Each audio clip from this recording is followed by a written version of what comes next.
Here's a trick that will cut weeks of emotional torture out of your dating life. If you've ever been found ghosted and you're self-obsessing over that person, checking their Instagram at 2 a.m. or crafting the perfect follow-up, this video could save you your sanity. And I'm not being dramatic here. There's actually science behind why chasing someone who ghosts you is destroying your mental health. What's up, everybody? Before we dive in, you're someone who's struggling with dating anxiety or overthinking in relationships, make sure you subscribe because we talk about this stuff every week.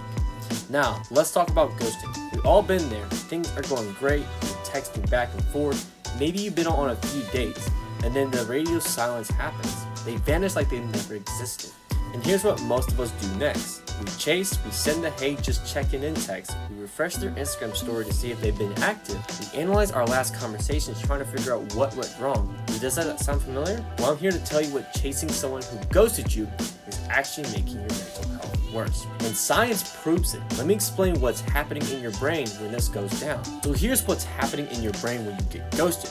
Your brain literally treats it like a physical pain. I'm talking about the same neutral pathways that lights up when you break your arm. Those are the ones firing when someone disappears on you. Your brain doesn't distinguish between physical and emotional pain. But here's what it really gets crazy. When you chase them, you're actually making it worse. Every single time you send that follow-up text, every time you check that social media, you're giving your brain a tiny bit of hope. It's exactly like being addicted to a slot machine that never pays out. Your brain keeps thinking, maybe this time they'll respond and release the stress hormones. Every single time they don't, you're literally training your brain to stay in the cycle of hope and disappointment. And that's not even the worst part. The worst part is what this does to your self-worth. Every chase attempt is sending a message to your subconscious that says, I'm not good enough as I am. You start believing you need to prove your value to someone who has already shown they don't see it. So you're basically teaching yourself that your worth is determined by someone else's response to you. Now here's what most people don't realize, and this is going to change how you think about ghosting forever. Ghosting has absolutely nothing to do with you. Let me repeat that. Ghosting has nothing to do with you. People ghost because they lack the courage to have hard conversations. They ghost because they don't know how to communicate their own feelings. Ghost because they're dealing with their own issues, fears, and insecurities.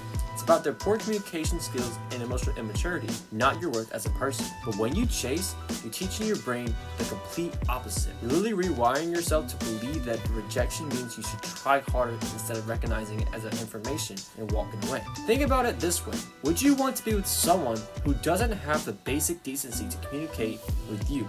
Someone who leaves you wondering and questioning yourself. That's not the kind of person you want in your life anyway. So what do the people who recover the fastest from ghosting do differently? The exact opposite of chasing. They see ghosting as information, not rejection. Instead of thinking like what they did wrong, they think, thanks for showing me who you are before I got too invested. So here's how you can start rewiring your brain right now.